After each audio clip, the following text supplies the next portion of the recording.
Anteriormente, vimos que Dom Pedro I abdicou do seu governo devido a uma série de fatores que levaram sua popularidade às ruínas, sobretudo pela crise política em que ele queria manter o poder moderador por movimentos separatistas como a Guerra da Cisplatina e a Revolução Pernambucana, que levaram à crise econômica por extensão, a morte de seu pai, que o levou a querer assumir o próximo governo de Portugal, e relações extraconjugais que deterioraram sua imagem. O seu filho mais velho, que seria o próximo a assumir, contudo, tinha apenas 5 anos e, como disse o historiador Davi Pini, ele somente seria capaz de decretar o pirulito gratuito. Por isso, outras pessoas deveriam assumir provisoriamente até que ele obtivesse a maioridade. Aí é que começou o período regencial, pouco depois da abdicação de Dom Pedro. No dia, o parlamento brasileiro estava de férias, então deveriam ser encontrados os poucos parlamentares que estivessem na cidade do Rio de Janeiro para serem eleitos, de uma forma emergente. De acordo com a Constituição imposta pelo presidente anterior, Dom Pedro I, havia o voto censitário, em que apenas aqueles que fossem proprietários de fazenda, ou seja, da elite brasileira, poderiam participar da política ativamente. Essas elites eram divididas em conservadores, que eram aqueles que queriam manter a estrutura monárquica do antigo regime no país. E também haviam os liberais, que por sua vez eram subdivididos em moderados, que eram aqueles que queriam uma monarquia constitucional, com um parlamento que controlasse suas ações, e os exaltados, que queriam instituir uma república. Na regência trina provisória, governaram aqueles que ainda estavam no Rio de Janeiro no dia da abdicação de Dom Pedro, que eram os senadores José Joaquim Carneiro Campos, que estava representando os restauradores, isto é, aqueles que queriam manter a monarquia como ela era, Nicolau de Campos Vergueiro, que era da ala dos liberais moderados, e o brigadeiro Francisco de Lima e Silva, que era conservador, um militar. Suas principais ações foram a expulsão de alguns estrangeiros dos cargos militares, a reintegração do Ministério dos Brasileiros, a qual havia sido dissolvida por Dom Pedro I, e a suspensão do poder moderador, que era uma atribuição do rei, Dom Pedro também, e a anistia aos presos políticos para reduzir escândalos políticos. Contudo, a disparidade de suas defesas com as dos liberais mais extremistas foi responsável pela curta duração desse governo, porque ele se fragilizou com as represálias dos exaltados. Na regência trina permanente que seguiu, Francisco de Lima e Silva permaneceu como integrante da regência, mas agora vieram os deputados moderados José da Costa Carvalho e João Braulio Muniz, contando então com mais liberais no poder.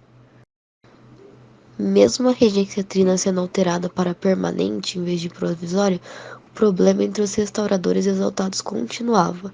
Não havia tanto esse problema entre os restauradores e os moderados, visto que eles ainda tinham uma semelhança estrutural, isto é, manter a monarquia, mesmo que um fosse de forma absolutista e o outro, o executivo, sendo controlado pelo parlamento.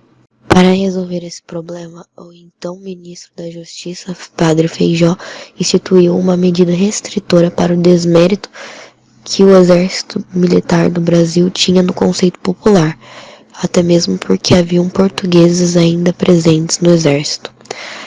E essa Guarda Nacional era responsável pelo cargo de coronel a donos de propriedades rurais de cada estado, os quais por sua vez poderiam dar armamento, que era um tipo de título para quem confiasse, que poderiam ser cidadãos comuns. Essa medida foi considerada por muitos historiadores como uma forma de elitismo, já que ceder armas dependia totalmente do coronel, que era aquele que tinha alta renda a posse da terra. Outros sim, ela era considerada uma missão de paz por quem as defendia, mas na verdade havia certa perda de controle por parte do governo, visto que os coronéis que tinham todos os seus cidadãos com armas poderiam estar mais poderosos que o governo e usar esse método restritivo contra seu próprio governo para conseguir o que queria em meio a insatisfações com este. Os conservadores, por sua vez, não se agradavam com essa descentralização do poder, que era dar armas a várias pessoas. Embora defectivo, esse método se manteve até meados de 1922.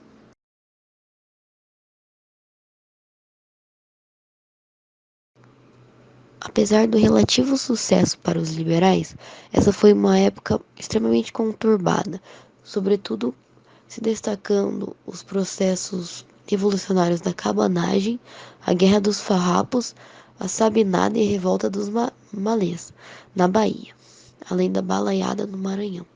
A cabanagem foi o primeiro desses movimentos revoltosos da época regencial. Ele irradiou do norte do Brasil, na antiga província do Grão-Pará. Essa região era ainda muito atrasada em relação às outras, e não acompanhou o processo de independência da década anterior, de Dom Pedro I. O nome dessa revolta tem a ver com as moradias das pessoas dessa localidade, que eram cabanas de barro, indicando a pobreza e o atraso em que estavam imbuídos. Isso aconteceu principalmente porque era comum que o governo central escolhesse governantes que não estavam a par da situação do local em que eles iriam governar. Sendo assim, eles comumente eram de outras localidades e não estavam interessados nas causas locais. As etnias da província do Grão-Pará contavam com indígenas, mestiços e negros, o que significava uma grande diferença cultural e assim uma necessidade de atendimento especial que não era fornecida pelo governante escolhido pelo governo central. Aos poucos, porém, os liberais exaltados deixam de ser minoria, visto que eles defendiam uma melhora na economia e autonomia às províncias, um tipo inicial e primitivo de federalismo. Então, os ricos foram atraídos por essa porção da sociedade e a partir disso, dessa onda de liberalismo que surge o Ato Adicional de 1834, que substituía o modelo estrutural de regência trina por uma regência una, em que apenas uma pessoa, como é sugestivo do próprio nome, governa. Também foram incluídas a autonomia às províncias, que não foi considerado um feito tão benéfico devido ao seu caráter rápido e um tanto quanto inconsequente. Foram criadas as Assembleias Legislativas Provinciais, que criaram o cargo de deputado estadual, e a suspensão do poder moderador e do Conselho do Estado, que eram ambos artifícios do rei para manter o seu poder o mais concentrado possível. Na transição da regência trina para una, o padre Feijó foi o primeiro deles.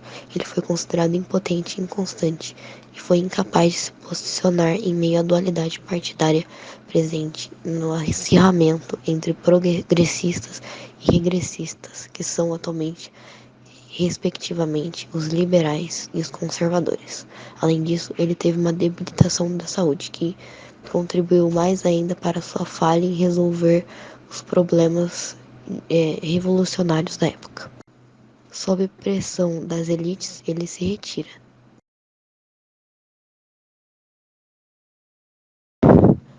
Sendo o segundo representante da regência una no país, Araújo Lima teve como principal almejo manter relativa paz política para manter repressão de revoltas, seja qual fosse o custo, mesmo reprimir por meio da violência e da força física.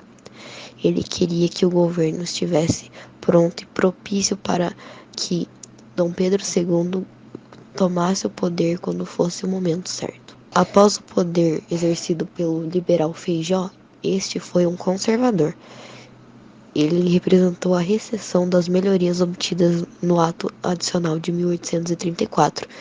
Sendo assim, ele fez com que as províncias perdessem seus benefícios de liberdade e diminuiu a descentralização do poder, que foi promovida pela Guarda Nacional. Nessa época cresceram as especulações sobre Dom Pedro II, em que O clube da maioridade acreditava que fosse melhor que ele assumisse mesmo sendo menor de idade. Além disso, o conservador ainda instituiu a Lei de Interpretação do Ato Adicional, que seria uma forma de revogar o direito legislativo das províncias e fazer com que tanto esse poder legislativo como o judiciário fossem controlados pelo poder central do governo, centralizando mais ainda o poder, a forma como era moldado o regime conservador. À vista desse quadro político, Pedro de Alcântara decide se tornar o novo rei, se torna Dom Pedro II aos apenas 14 anos. Como isso foi promovido pelo Clube da Maioridade em resposta e reação aos conservadores, foi chamado de Golpe da Maioridade.